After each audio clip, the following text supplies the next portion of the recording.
This is the Azarxes tent/tarp. I'm going to be doing an unboxing only because tent poles are not included, so by default it can only be used as a tarp. So this is the packaging that the tarp comes in, and we'll see what's inside.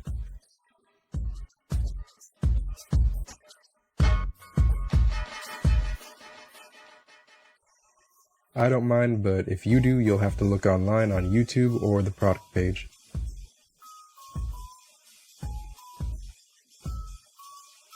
I'll skip past me unfolding the tarp to save you some time. I gotta say though, it's real compact. So this is how the tarp looks when laid out. I ordered the second smallest size and it's more than enough for me to comfortably lay down on. The quality is pretty solid too. I'm not at all concerned about it getting damaged. Overall, this is a pretty good quality tarp/tent. I just wish it included tent poles. That would make it perfect. I hope this review helped you. Have a nice day.